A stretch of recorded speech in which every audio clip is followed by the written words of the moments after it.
Apa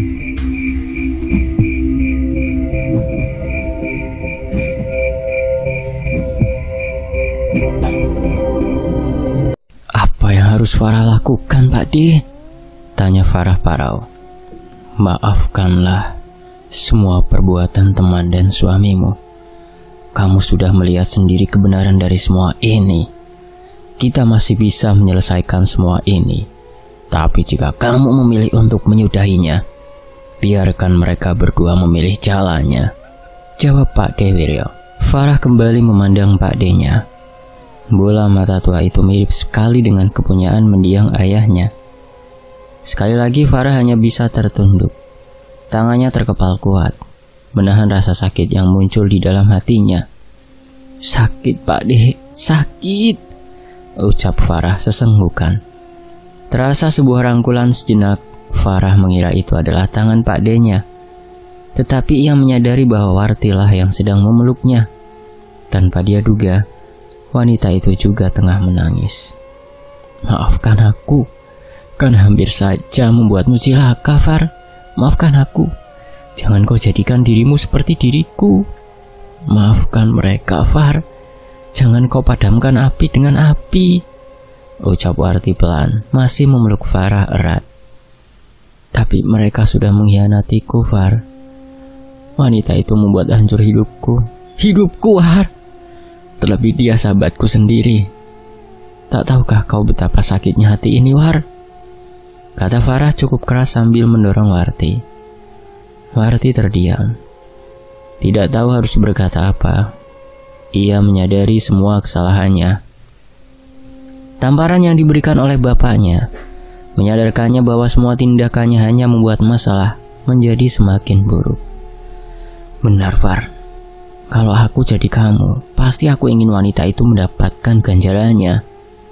Tetapi tamparan yang diberikan oleh bapak membuatku sadar kalau rasa sakit tidak bisa disembuhkan dengan rasa sakit pula, kata Warti pelan, memandang lurus ke arah bola mata Farah.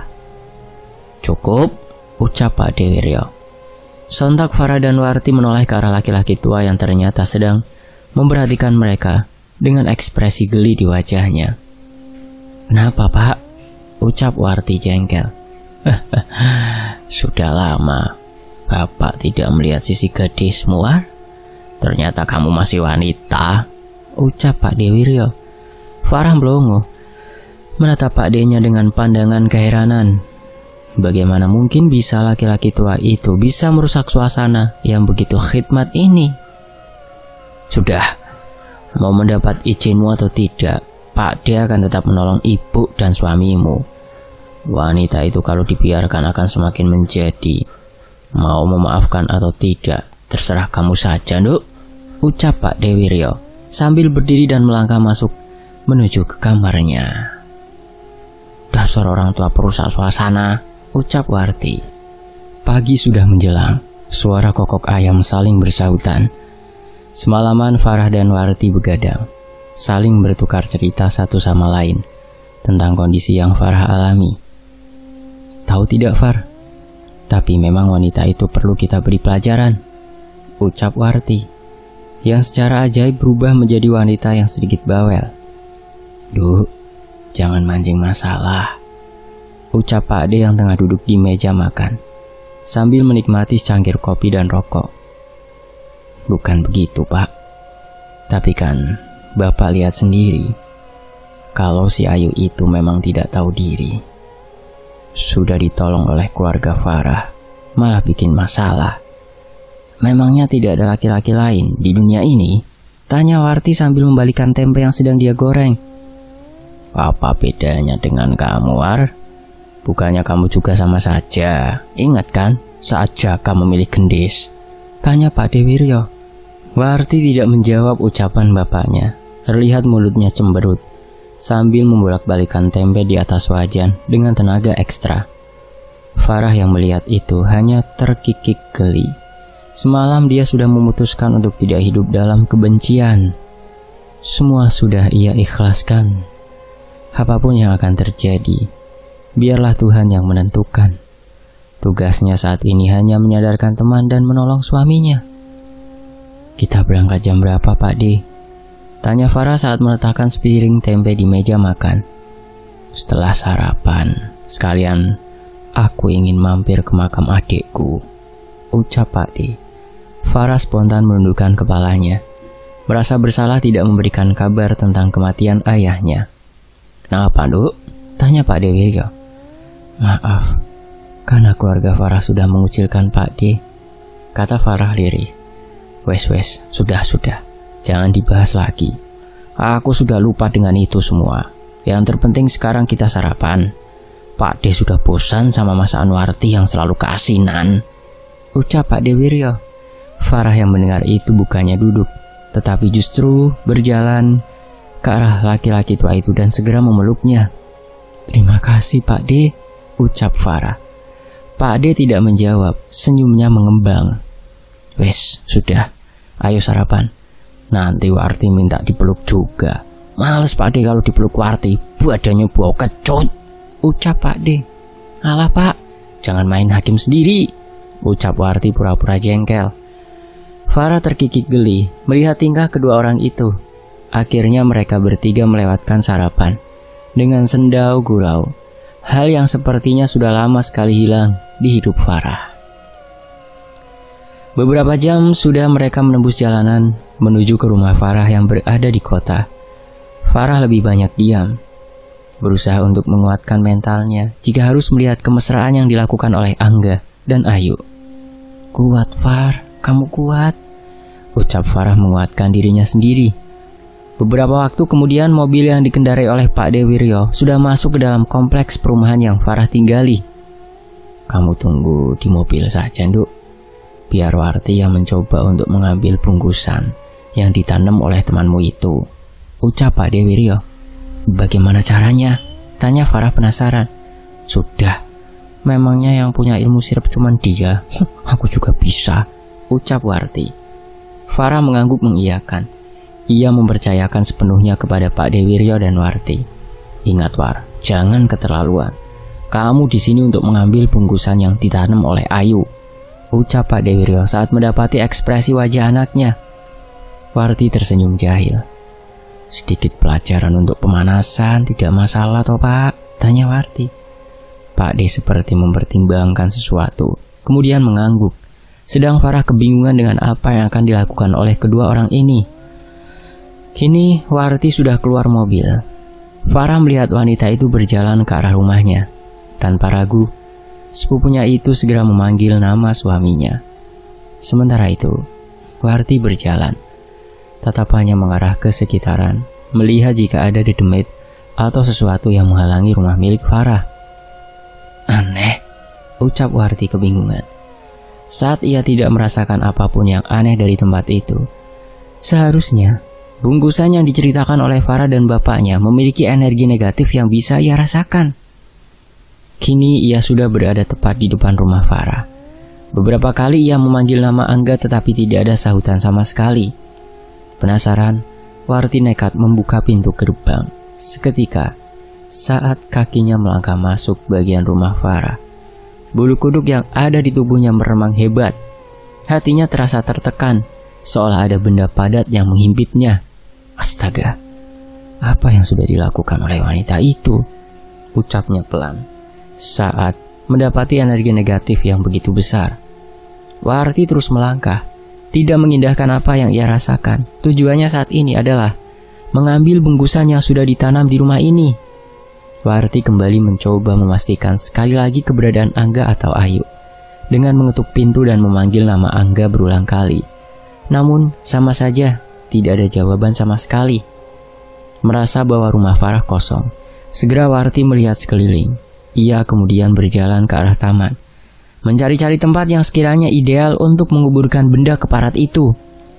Hingga ia melihat ada salah satu pot yang sengaja diseret dari tempatnya. Curiga, ia segera melangkah dan memperhatikan dengan seksama. Kemudian bibirnya tersenyum. Benar, ada tanah yang baru saja digali di bawah pot bunga. Menoleh ke belakang untuk memastikan tidak ada orang, Warti segera menggali tempat tersebut. Jantungnya berdebar cepat. Ia benar-benar diburu waktu. Secepat mungkin ia harus mengambil bungkusan itu sebelum Ayu melihatnya. Jika semua itu terjadi, maka rencana yang sudah ia siapkan tidak berguna sama sekali. Srek! Terdengar suara langkah kaki dari dalam rumah. Seketika Warti terdiam. Kepalanya menoleh mendengarkan dengan seksama. Tetapi suara itu tak kunjung muncul lagi. Benar dugaannya, pasti ada yang tidak beres. Lantas tanpa pikir panjang, ia langsung mengambil bungkusan itu. Warti lupa dengan pesan yang diberikan oleh bapaknya, bahwa ia harus menetralisir energi dari benda itu sebelum menyentuhnya. Seketika tubuh Warti tersentak. Pandangannya mengabur. Suara-suara di sekelilingnya menghilang. Kesunyian menusuk indera pendengarnya. Kaget, Warti langsung berdiri. Tangannya masih memegangi bungkusan kumal itu. Namun tubuhnya terpaku. Saat mendengar segerombolan orang tengah mendekat, Warti memundurkan tubuhnya. Dadanya naik turun, takut mereka adalah warga dan mengira dirinya adalah maling. Namun saat suara itu semakin mendekat, betapa terkejutnya Warti. Kini ia melihat 6 orang tengah berjalan di depan rumah Farah. 4 orang memanggul keranda, 1 orang membawa kendi, sedang satunya lagi golok. Tubuh mereka kurus hanya berbalut kulit, rongga mata kosong, serta mulut yang sobek hingga menyentuh ujung telinga. Warti terus mundur, mencoba agar mereka tidak melihatnya, hingga tiba-tiba saja mereka berhenti, seolah menyadari kehadiran Warti. Kepala mereka serentak menoleh ke arah Warti. "Pati, Pati, Pati," ucap mereka serempak. Warti menggelengkan kepalanya. Ia tahu ini bukan alam nyata. Berulang kali ia mencoba merapalkan mantra yang diajarkan oleh bapaknya, tetapi sama saja, sosok pemanggul keranda itu tetap berdiri memandangnya. Justru malah sosok laki-laki yang membawa kendi berjalan ke arah Warti. Panik, Warti mencoba mencari jalan keluar, tapi kakinya seolah tidak mau diajak bekerja sama. Dedemit laki-laki itu semakin cepat. Tiba-tiba saja, dia sudah berada beberapa meter di depan Warti. Lantas dia menurunkan kendilnya dan memasukkan tangan pucatnya ke dalam benda tersebut. Tersenyum, sosok laki-laki itu menarik pelan benda yang ada di dalam kendil. Bagai roll film yang diputar lambat. Dedemit itu menarik sebuah kepala, mulai dari ujung rambut hingga sebatas pangkal leher. Kemudian dedemit laki-laki tanpa mata itu tersenyum. Kepalanya meneleng pelan ke kiri dan kanan. Kini kepala yang sedang ia pegangi memutar pelan. Warti menjerit sejadi-jadinya saat melihat benda itu adalah kepalanya sendiri, penuh dengan darah, lidah yang menjulur, serta mata yang melotot. "Sadar," ucap suara laki-laki membuat tubuh Warti tersentak kaget. Ia kebingungan, melihat ke arah bapaknya dan langsung membuang bungkusan yang ia pegang. "Bocah gemblong, wes diomongi ojo langsung didemok." Tegur Pak Dewiryo sembari mengambil bungkusan yang Warti buang. Warti menggeleng. Ia tidak menyangka dengan apa yang dilihatnya barusan. "Makane ora sok-sokan," ucap Pak Dewiryo sembari menarik Warti keluar dari rumah Farah. Sementara itu, Farah melihat Warti dan Pak D-nya berjalan keluar rumah. Menyipitkan mata, ia menyadari ada yang tidak beres dengan sepupunya itu. "Warti kenapa, Pak D?" tanya Farah saat mereka berdua sudah duduk di dalam mobil. "Dapat kejutan, Duk. Katanya preman. Sama dedemit saja takut." Jawab Pak Dewiryo. "Minum dulu, War," kata Farah sambil menyerahkan sebotol air mineral. Gila. Wanita itu sudah gila. Benar ucapanmu, Far. Kamu tahu, sosok pemanggul keranda itu muncul saat aku memegangi bungkusan itu. Ucap Warti masih syok. "Lalu bagaimana? Apa yang harus kita lakukan?" tanya Farah ikut panik dan ketakutan. "Kita kembalikan benda ini ke pemiliknya," ucap Pak Dewiryo. Seketika mata Farah dan Warti membulat. Mereka tahu siapa yang mengirim benda itu. Dukun yang membantu Ayu melancarkan aksinya. Sudah hampir 1 jam mereka menembus jalanan perkotaan. Lalu lalang kendaraan yang padat membuat sesekali mereka harus berhenti. Beberapa kali Farah merasa ada yang aneh. Entah memang perasaannya saja Atau memang Pak D-nya ini hanya berputar-putar di tempat sekitar rumah tinggalnya? Pak, memangnya Bapak tahu tempat di mana dukun itu tinggal? Tanya Warti penasaran. Ya ndak tahu Towar, lawang Bapak juga tidak kenal sama orang itu, ucap Pak Dewiryo tanpa dosa. Farah yang mendengar itu menghembuskan nafas panjang, sedang Warti matanya sudah melotot. Lah terus ini kita mau kemana? Tanya Warti.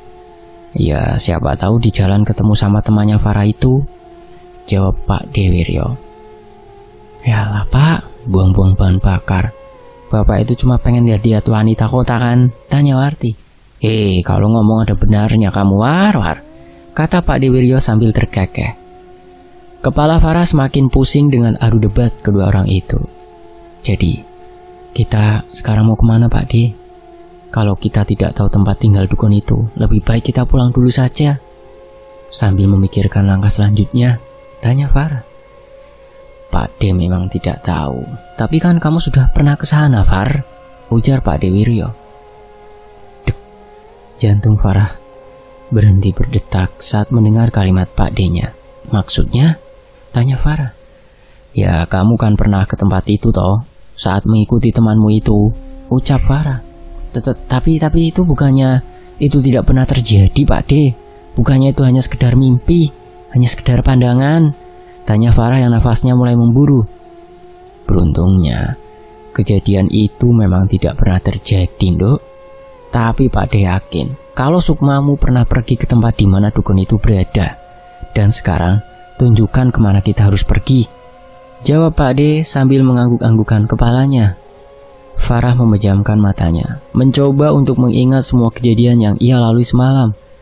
Seingatnya, Ayu pergi ke rumah ibunya, kemudian ia membawanya keluar kota dan masuk ke dalam hutan. Benar Far, ini jalan yang kamu lihat? Tanya Warti saat mobil mereka sudah masuk ke dalam jalanan yang sepi dan diapit oleh rimbunan pepohonan. Seharusnya tidak jauh dari tempat ini ada persimpangan, jawab Farah sambil memperhatikan sekitarannya. Farah terus memajukan mobilnya dengan pelan sambil mencoba mengingat semuanya. Kemudian matanya menyipit, bibirnya tersenyum. Dia benar-benar tidak menyangka kalau apa yang ia lalui semalam bukan hanya mimpi belaka.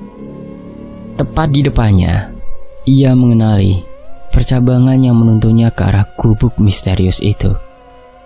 Itu Pak D, persimpangannya, ucap Farah gembira. Ia sontak langsung turun dari mobil, diikuti oleh Warti dan Pak Dewiryo. Benar ini persimpangannya. Dan di tempat ini Farah bertemu dengan, ucap Farah yang langsung dipotong oleh Pak Dewiryo. Dengan sosok perempuan tua bungkuk, tanya Pak Dewiryo. Farah mengangguk, sedang Pak Dewiryo tersenyum. Perempuan tua itu sekarang sedang ada di sebelahmu, ucapnya. Farah menoleh cepat dan langsung berlari ke arah Warti. Melihat tingkah Farah, Pak D dan sepupunya itu hanya tertawa. Di mana keberanianmu semalam, Duk? Kekeh Pak Dewiryo. Sedang Warti yang masih tertawa hanya bisa memegangi perutnya, teringat ekspresi Farah yang begitu lucu. Ayo, sudah mau hujan ini, ucap Farah kesal. Masih terkekeh, Pak D dan Warti segera mengekor di belakang Farah. Sepanjang perjalanan mereka bertiga tidak banyak bicara. Sesekali hanya menanyakan kondisi masing-masing. Hingga Farah tiba-tiba saja berhenti. Tubuhnya mematung, melihat ke arah tanah terbuka di depannya. Ini tempatnya, Far? Tanya Warti memandang ke arah Farah dan bapaknya. Farah mengangguk, sedang Pak Dewiryo menggumamkan kata-kata yang tidak bisa ditangkap oleh telinga.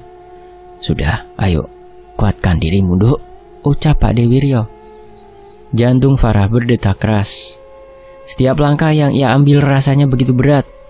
Ia sama sekali tidak bisa membayangkan apa yang akan terjadi setelah ini. Saat mereka sudah hampir mencapai gubuk, Pak Dewiryo menaruh tangan di bibirnya dan menyuruh anak dan keponakannya untuk bersembunyi di balik semak-semak. Awalnya Farah menolak, tetapi dengan tatapan gahar yang diberikan oleh Warti, mau tidak mau ia menuruti ucapan Pak D-nya.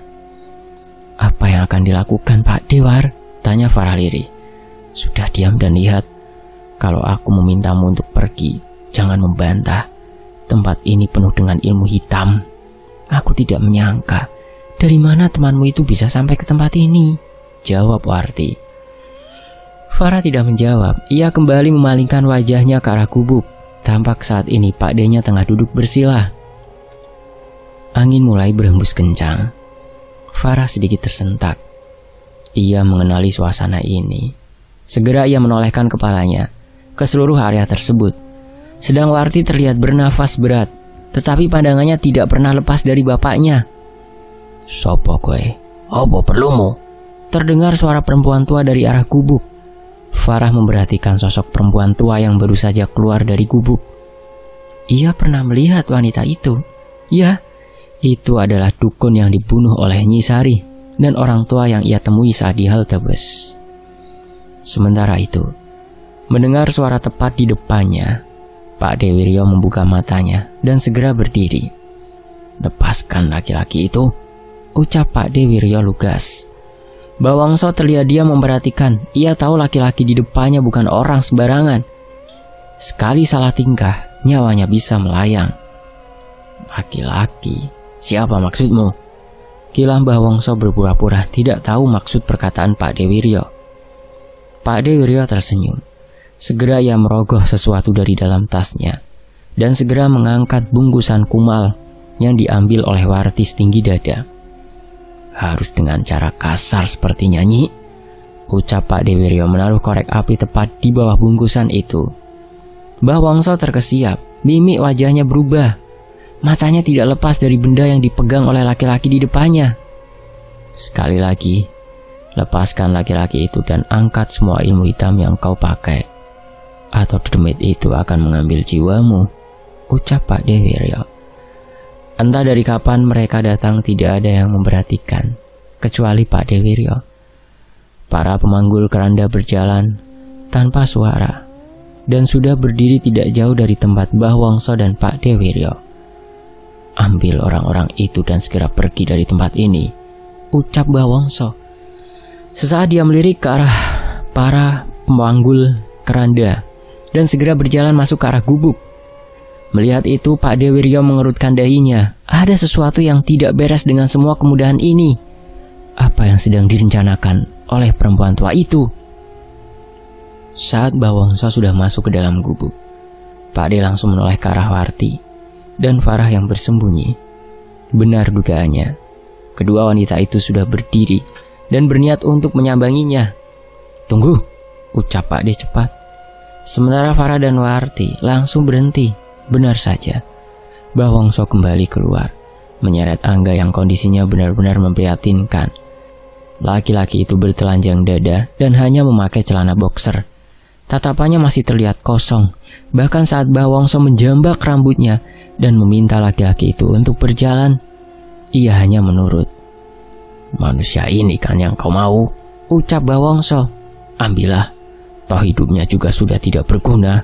Kamu juga pasti tahu kan, pengaruh ilmu ikat sukmo itu tidak akan hilang sebelum orang yang membuatnya mati.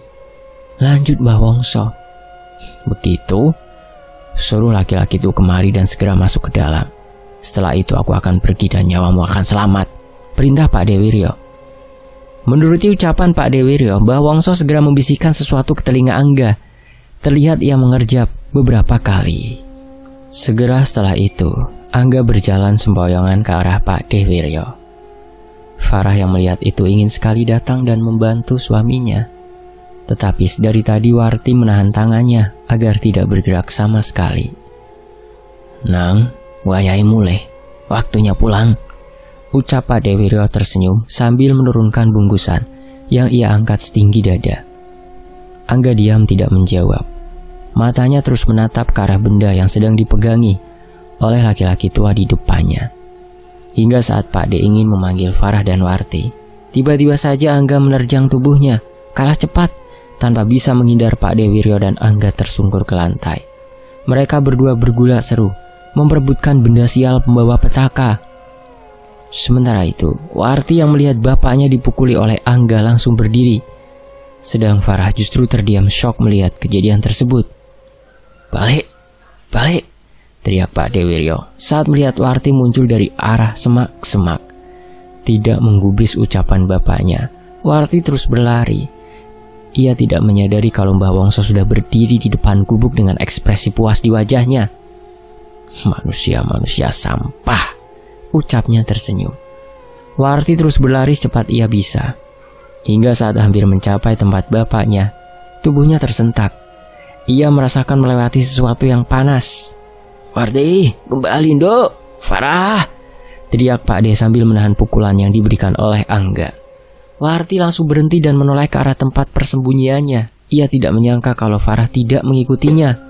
Bingung apa yang harus dilakukannya, Warti kembali menoleh ke arah bapaknya yang masih bergulat seru. Sial, ucap Warti dan langsung berniat kembali ke arah Farah. Namun, sebelum ia melangkah, tubuhnya terpaku saat melihat Ayu sedang menjambak keras rambut Farah dan menyeretnya ke arah gubuk. Wanita jalang, geram Warti. Tanpa takut sedikit pun, ia berjalan ke arah gubuk, mencoba tidak mengindahkan erangan bapaknya dari arah belakangnya. Tidakkah kalian puas? Ucap Warti menahan amarah, tangannya terkepal kuat.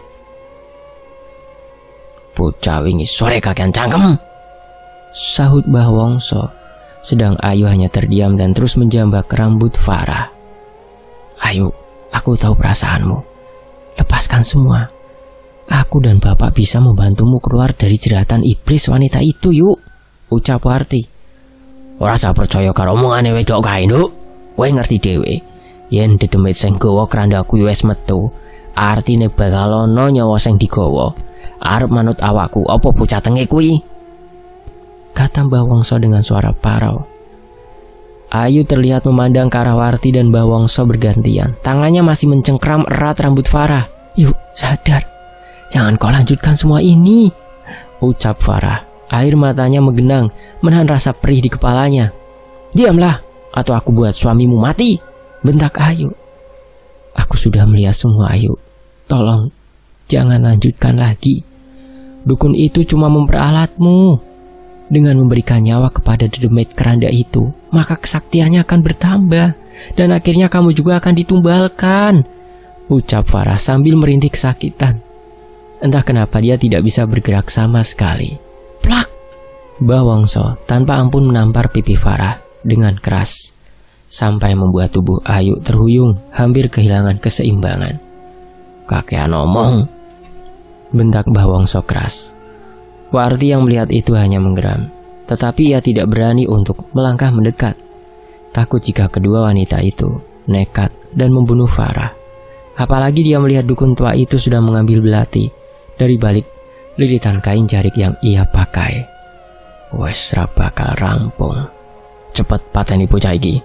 Kowe oleh lanangane, aku oleh sukmane, ucap Mbah Wongso tidak sabar sambil mengulurkan belati yang ia pegang. Farah hanya bisa mengerang, sedang Ayu seolah tidak peduli lagi dengan ratapan yang diberikan oleh sahabatnya itu. Maafkan aku, Far, ucap Ayu sambil mengarahkan belati yang ia pegang ke arah leher Farah. Heh, wanita brengsek, teriak Warti panik. Ayu mengangkat kepalanya, melihat ke arah Warti. Sudah, cepat lakukan. Jangan buang-buang waktu lagi, desak Mbah Wongso jengkel. Ayu kembali menundukkan kepalanya, tangannya terangkat. Warti yang melihat itu langsung berlari ke arah Farah. Seketika belati yang dipegang oleh Ayu terlempar, seolah ada kekuatan tak terlihat yang menampar tangan Ayu. Mbah Wongso yang kaget seketika melihat ke arah Pak Dewiryo. Laki-laki itu terlihat duduk bersila, sedangkan Angga sudah terkapar di sebelahnya. Warti, teriak Pak Dewiryo. Mendengar teriakan bapaknya, Warti yang sudah sampai di depan Ayu langsung melayangkan tamparannya beberapa kali ke arah wanita itu, sampai tubuhnya terhuyung dan jatuh ke lantai. Wanita brengsek, tidak tahu diri, umpat Warti sambil mencoba menarik Farah berdiri. Sedang Mbah Wongso berusaha untuk mencegah Warti langsung terdorong dengan mudah. Tubuh tuanya tidak sebanding dengan tenaga Warti. Ayo, desak Warti mencoba menarik Farah. Kakiku tidak bisa bergerak, rengek Farah. Desah Warti. Ia langsung jongkok di sebelah Farah. Namun belum sempat ia merapalkan penangkal untuk menghilangkan pengaruh ilmu hitam yang diberikan oleh Ayu, ada tangan yang menjambak rambutnya dan menariknya dengan kuat. Ucap Warti kesakitan. Kini Ayu dibantu Mbah Wongso mencoba menjauhkan Farah dari Warti. "Mbah, lakukan ritualnya, Mbah," ucap Ayu terengah. Mbah Wongso mengangguk. Ia langsung merapalkan mantra dan memandang ke arah para pemanggul keranda. Sontak suasana di tempat itu berubah drastis. Angin berhembus dengan kencang. Udara di sekitar mereka menjadi dingin. Belum lagi suara lolongan memekakan telinga yang tiba-tiba saja hadir. Warti dan Farah sontak melihat ke arah pemanggul keranda yang tengah berdiri tidak jauh dari tempat mereka. Keduanya tersentak kaget, takut akan kehadiran sosok dedemit itu. "Gila kalian!" jerit Warti mencoba melepaskan diri dari cengkeraman Ayu. Sedang Farah hanya bisa menggelengkan kepala panik. Sekuat tenaga ia mencoba untuk menggerakkan badannya, tetapi percuma saja. Entah apa yang sudah Ayu lakukan kepadanya. Area bawah badannya terasa begitu lemas. Ia hanya bisa menggerakkan tangan dan kepalanya saja. Kini para pemanggul keranda mulai berjalan bergerak ke arah gubuk. Mbah Wongso terus saja merapalkan mantra yang tidak bisa didengar oleh mereka. "Pati, pati, pati." Suara sekumpulan laki-laki memenuhi gendang telinga Farah, membuatnya bergidik ngeri. "Pak!" teriak Warti panik saat mendapati para pemanggul keranda semakin dekat ke arah mereka. Namun terlihat Pak Dewiryo saat ini sedang bersimpuh di samping Angga. Entah apa yang dilakukan laki-laki itu. Ia hanya duduk bersila tanpa melakukan apapun. "Kubunuh kalian, brengsek! Pergi Far, pergi!" Kembali Warti berteriak, histeris, sambil masih mencoba melepaskan tubuhnya dari cengkeraman Ayu. "Aku tidak tahu siapa kamu. Tetap diam, atau belati ini yang akan membawamu ke neraka," kata Ayu sambil mengarahkan belati yang ia pegang tepat ke arah leher Warti. Seketika Warti berhenti meronta. Ia merasakan mata pisau belati yang Ayu pegang sudah sedikit mengiris kulit lehernya. "Nah, bagus. Sekarang kita lihat dedemit keranda itu mengambil jiwa Farah. Setelah itu baru kita pikirkan bagaimana dengan nasib kalian," lanjut Ayu tersenyum, menatap Farah yang berusaha sekuat tenaga untuk pergi. Terlihat Farah mulai menitikkan air matanya. Pandangannya terus tertuju ke arah 6 orang yang sedang melangkah pelan sambil menyerukan suara kematian. "Ya Tuhan, apa yang harus kulakukan? Tolong," ucap Farah lemas. Kini para pemanggul keranda sudah berada tepat di depan gubuk. Raut wajah mereka tidak menampilkan ekspresi apapun. Namun, aura kematian yang terpancar membuat siapa saja merasa enggan untuk menatap mereka. Dedemit laki-laki yang membawa golok berjalan mendekat tanpa suara. Tiap langkahnya seolah menjadi hitungan kematian bagi Farah. "Pade, tolong," ucap Farah semakin panik. Tatkala si pria sudah hampir mencapai tempatnya. "Patimu stilo maneh," ucapnya bergaung di telinga Farah. Mendengar itu telinga Farah berdenging kuat. Udara di sekitarnya seolah menghilang. Dadanya terasa begitu sesak, seolah saluran pernapasannya sedang tersumbat sesuatu yang tidak terlihat. Tangan kanan pria itu mulai terangkat. Farah melihat bilah golok yang dipegang sosok dedemit di depannya benar-benar tajam. Ia sudah pasrah sekarang. Setidaknya mungkin dengan kematiannya, ia bisa menyelamatkan orang-orang di sekelilingnya. Mata Farah terpejam, menunggu datangnya kematian. Tetapi waktu berlalu begitu lama. Tidak ada rasa sakit yang muncul di sekitar lehernya. Perlahan Farah membuka matanya kembali. Kini ia melihat si pembawa golok sedang menoleh ke arah Mbah Wongso, Ayu, dan Warti. "Kowe arep mateni anakku?" Gelegar suara Pak Dewiryo dari arah tengah lapangan. Farah menoleh seketika. Ada desiran kelegaan dan ketakutan ketika melihat Pak D-nya sedang berdiri dengan kedua tangan berada di pinggangnya. Karisma dari seseorang yang ia anggap konyol membuatnya begitu terpana, sampai-sampai tidak ada seorang pun dari mereka yang menjawab pertanyaan Pak Dewiryo. Laki-laki itu terus melangkah pelan, namun penuh dengan kemantapan, memandang tajam Mbah Wongso yang terlihat gusar. "Mbah, kepiye Mbah?" tanya Ayu yang sudah tersadar. Tanpa diduga, Mbah Wongso melesat cepat.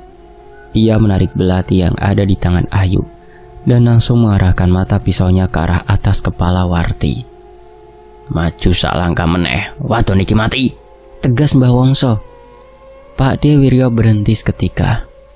Ia menatap ke arah Warti dengan tatapan yang tidak bisa diartikan. Tetapi bukannya ketakutan, justru sudut bibirnya tertarik menyeringai, seolah sedang meremehkan sesuatu. Mbah Wongso yang melihat itu awalnya kebingungan. Namun saat ia menoleh ke arah Warti dan memperhatikan dengan seksama, erangan kesal muncul dari bibirnya. "Kampret," ucap Mbah Wongso langsung mundur seketika. Farah seketika menengok ke arah Mbah Wongso. Ia mengikuti arah pandangan wanita tua itu. Tanpa mereka sadari, ternyata Warti sedang duduk bersila dengan mata terpejam. Sesaat tidak terjadi apa-apa, hingga udara di sekitar mereka kembali menjadi dingin. Ada angin yang melewati tengkuk Farah, membuat bulu kuduknya meremang hebat. Bukan hanya itu saja, sosok laki-laki pemegang golok tiba-tiba saja berjalan mundur tanpa membalikan badannya menuju ke arah teman-temannya. "Lungo, lungo," ucap Mbah Wongso kepada Ayu. Sedangkan Ayu yang kebingungan hanya merepet dan terus bertanya kepada Mbah Wongso. "Kenapa Mbah? Kenapa?" ujar Ayu panik. Belum sempat Mbah Wongso menjawab, sesosok wanita yang sangat Farah kenali sudah muncul di hadapan Warti. Berbeda dengan kondisi terakhir yang ia lihat, sosok Nyi Sari datang dengan wujud perempuan yang mengerikan. Rambut panjang berantakan, matanya merah menyalang, serta gigi taring yang mencuat dari sela-sela bibirnya. "Nyai," ucap Warti menundukkan kepalanya. Mengetahui ada sosok dedemit baru yang muncul, Mbah Wongso bergegas merapalkan mantra. Tetapi sejurus kemudian, perempuan tua itu tiba-tiba saja terpelanting mundur hingga menabrak dinding kayu. "Kampret," erang Mbah Wongso sambil mengelus-elus dadanya. Sedang Ayu mulai mundur ketakutan. Ia merasakan sosok yang berdiri tidak jauh dari tempatnya memiliki aura yang jauh lebih mengerikan daripada sosok dedemit pembawa keranda. Nyi Sari menolehkan kepalanya dengan lambat ke arah Mbah Wongso. Lantas ia berjalan ke arah wanita tua yang sedang mengerang kesakitan. Panik, Mbah Wongso mengedarkan pandangannya ke arah sekitar.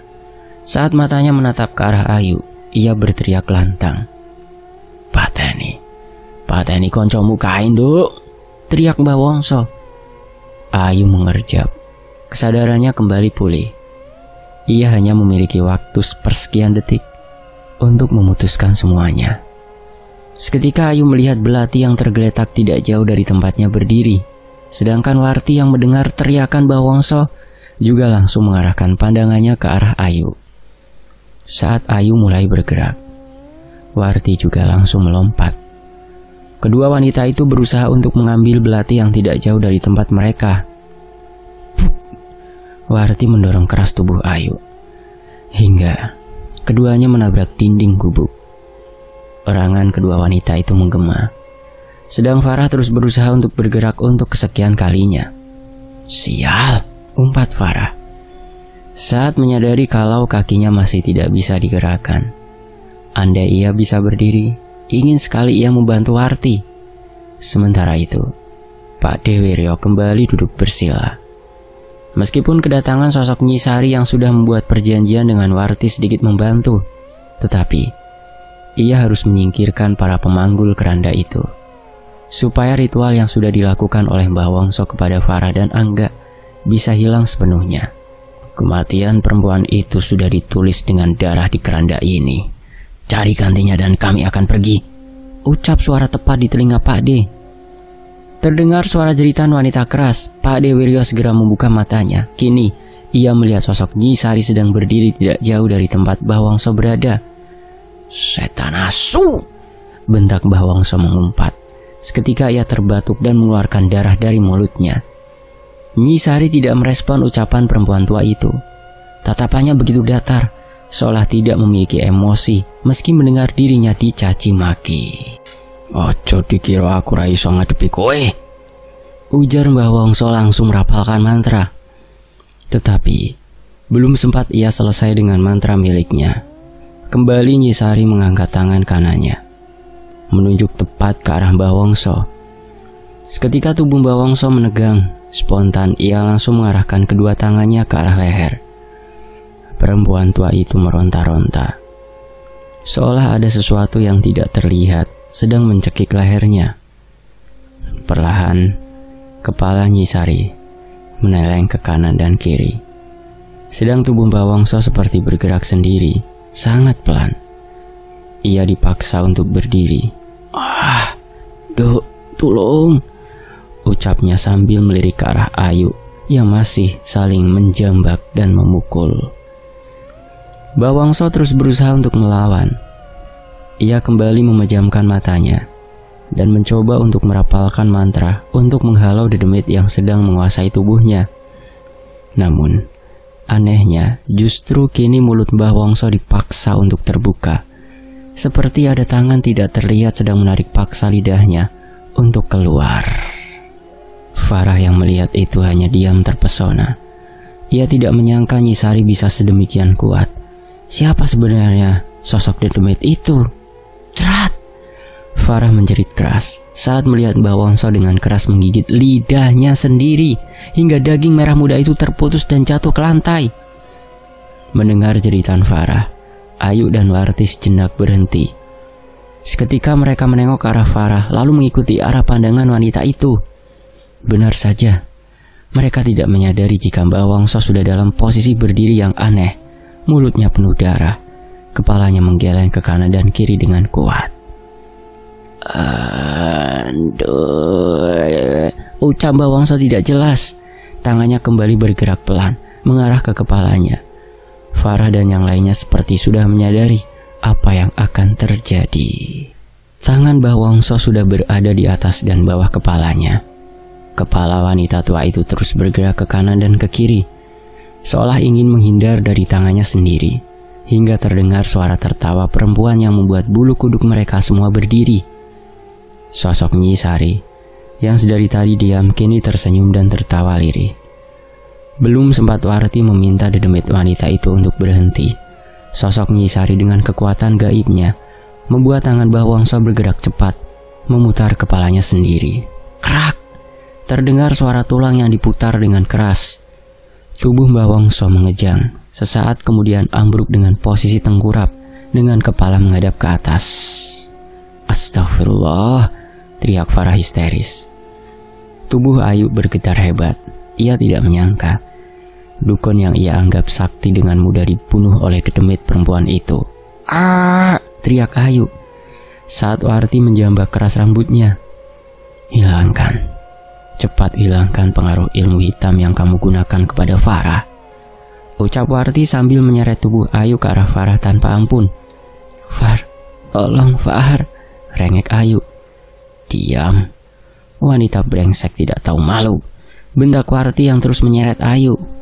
"Tolong Far, biarkan aku hidup dan akan ku kembalikan Angga kepadamu," kata Ayu. Tangis wanita itu pecah. Ketakutan di dalam batinnya bercampur dengan rasa sakit yang timbul di tubuhnya. "Budek, cepat hilangkan pengaruh ilmu hitam dukun itu," ucap Warti. "Tidak semudah itu, Nduk," ucap Pak Dewiryo. "Bapak," kata Warti saat mendapati bapaknya sedang berjalan ke arah mereka. "Ilmu hitam yang digunakan dukun itu hanya bisa dipunahkan oleh orang yang membuatnya. Tetapi sekarang wanita itu sudah mati. Kenapa kamu membunuhnya, Duk?" kata Pak Dewiryo keras di kalimat terakhir yang ia ucapkan. Tapi Pak," kata Warti kebingungan. Pak De, terus bagaimana ini? Tanya Farah lemas, mengira bahwa dirinya akan lumpuh untuk selamanya. Srek! Sontak semua orang yang ada di sana menoleh ke belakang. Mereka melihat para pemanggul keranda sedang mengangkat tubuh Mbah Wongso. Farah menelan ludahnya. Ia ngeri melihat kondisi Mbah Wongso yang begitu memprihatinkan. Belum lagi saat kepala perempuan tua itu ditebas dan dimasukkan ke dalam kendi. Tanpa mereka sadari, Ayu memanfaatkan situasi tersebut. Perlahan ia bangkit dan langsung berlari ke arah hutan. "Hei!" teriak Warti saat melihat Ayu berlari. Ia berusaha untuk mengejar, tetapi tubuhnya ditahan oleh bapaknya. "Sudah, biarkan dia pergi. Wanita itu tidak pernah tahu resiko yang sedang dihadapinya. Sekarang kita sembuhkan Farah dulu," kata Pak De tenang. "Bagaimana caranya?" tanya Warti menatap ke arah bapaknya. Ia masih ingat ucapan bapaknya, kalau ilmu hitam yang mempengaruhi Farah tidak bisa lepas. Pak De Wiryo tersenyum. Sedang Warti yang awalnya kebingungan, tiba-tiba saja seperti mendapatkan pemahaman. Warti menggeleng kuat. "Jangan Pak, jangan," ucap Warti. "Gantine sukma sing wis ditulis neng tablo kae ya kudu sukma, Nduk," kata Pak De Wiryo. Ganti dari sukma yang sudah ditulis di keranda itu, ya harus sukma. Farah tidak mengerti apa yang sedang terjadi di antara kedua orang di depannya. Pak De, tanya Farah sambil memijit kakinya. "Nduk, di ngapura ya. Maaf kalau aku dulu sudah membuat susah keluargamu. Titip salam untuk Nur. Titip saudaramu ini, carikan jodoh ya," kata Pak De Wiryo. Farah terkesiap. Ucapan Pak De-nya seolah seperti sebuah perpisahan. "Warti," ucap Farah mencoba mencari jawaban. Tetapi perempuan itu hanya menangis dan langsung memeluk erat tubuh bapaknya. "Wes Nduk, sudah. Bapak sudah tua. Kalau dibandingkan, masa depan kalian masih panjang. Pesan Bapak, jangan sampai kejadian seperti ini terulang kembali," kata Pak De Wiryo mencoba menenangkan Warti. Kalian kenapa?" teriak Farah kencang. "Far, ilmu hitam yang mereka gunakan sudah mengikat sukmamu. Sampai kapanpun, dedemit keranda itu akan terus menghantuimu. Dan hanya ada satu cara untuk melepaskan itu semua," kata Warti. "Maksudnya? Tolong bicaralah lebih jelas," desak Farah yang masih tidak mengerti ucapan Warti. "Jika kamu ingin lepas dari semua ini, nyawamu harus ditukar dengan nyawa orang lain," ucap Warti sambil menghapus air matanya. Seketika Farah paham. Semua terasa sunyi, seperti kenyataan sedang menjauh darinya. Farah menggelengkan kepalanya dengan kuat. "Tidak, biar aku saja," ucap Farah parau. Air matanya mulai keluar. Tenggorokannya terasa sakit sekali. "Duk, semua sudah digariskan. Aku sudah hidup lama dan pernah berbuat seperti yang dilakukan dukun itu. Mungkin ini memang jalan yang harus Pak De tempuh untuk menebus semua dosa yang sudah kulakukan," ucap Pak De Wiryo. Tanpa menunggu jawaban dari Farah, laki-laki itu langsung duduk bersila menghadap ke arah pemanggul keranda yang ternyata dari tadi berdiri memperhatikan mereka. Kembali, udara menjadi dingin. Sosok Nyi Sari yang berdiri tidak jauh dari mereka langsung hilang dari pandangan. "Pak De, Warti, tolong, jangan. Warti, tolong lakukan sesuatu," teriak Farah. Tetapi Warti hanya menggeleng dan memalingkan kepalanya. "Pak De, tolong," ucap Farah saat ia melihat para pemanggul keranda mulai berjalan ke arah Pak De Wiryo. Berbeda dengan adegan yang pernah Farah lihat, para pemanggul keranda itu tidak sampai menebas kepala Pak De Wiryo. Keempat pria yang memanggul keranda segera menurunkan benda yang mereka pikul. Kemudian salah satu dari mereka membuka kain hijau. Tidak menggubris erangan dan teriakan Farah, Pak De Wiryo berdiri dan melangkah pelan. Bibirnya tersungging, tersenyum penuh keikhlasan. Hingga saat mencapai sisi keranda, Pak De Wiryo tidak mendapati tubuh Mbah Wongso di sana. Menoleh sesaat ke arah kedua perempuan itu, Pak De Wiryo kembali tersenyum dan langsung masuk dan merebahkan tubuhnya ke dalam keranda. Kemudian salah satu sosok dedemit keranda menutup kembali keranda tersebut. Lantas mereka pergi dengan gaung suara kematian. Pati, pati, pati. Epilog dari kisah ini. Jadi, Pak Dewiryo setelah itu tidak pernah terlihat lagi, Bu. Tanya seseorang laki-laki. Wanita yang dipanggil ibu hanya menggeleng. Ia tersenyum kecut, mengingat kepingan kejadian puluhan tahun silam. Sesaat ketika Pak Dewiryo menghilang bersama dengan pemanggul keranda, kakinya secara ajaib bisa bergerak. Lantas akhirnya Farah dan Warti segera menolong Angga. Lalu bagaimana dengan si Ayu itu? Tanya Arhan penasaran mendesak ibunya untuk kembali bercerita. Beberapa tahun lalu, ibu tidak pernah mendengar kabarnya. Hingga suatu hari, saat ibu dan bapak pergi ke kota seberang, kami kembali bertemu dengan Ayu. Dengan kondisi yang sangat memprihatinkan. Ia kehilangan kewarasannya, ucap Farah. Beberapa tahun berlalu semenjak kejadian itu, Farah kembali menjalani hidup bersama Angga. Sedang Warti pulang ke rumahnya dan beberapa bulan kemudian ada seorang laki-laki yang melamarnya. Syukurin, wanita jahat seperti itu seharusnya memang mendapat ganjaran setimpal, kata Arhan menggebu-gebu, membuyarkan lamunan Farah. Apa memang harus, nak? Ucap Farah tersenyum sambil membelai lembut kepala anaknya yang sudah mulai tumbuh dewasa. Mendengar pertanyaan ibunya, Arhan mengerutkan dahinya kebingungan. Tidak ada manusia yang layak mendapatkan kesengsaraan di hidupnya. Sejatinya kita sedang memainkan peran yang diberikan oleh Tuhan. Mereka yang terluka biasanya kerap melukai. Lanjut Farah tersenyum, mengabaikan kebingungan Arhan. Lantas ia beranjak menuju ke arah taman belakang, menyambangi Angga yang tengah bermain dengan anak perempuannya. Tamat. Kisah ini selesai. Nantikan kisah lainnya hanya di Fakta Sejarah ya. Terima kasih untuk penulisnya @netrasandekala, dan tentunya buat teman-teman makasih banyak ya sudah sejauh ini di Fakta Sejarah. Saya pamit, wassalamualaikum, alhamdulillah.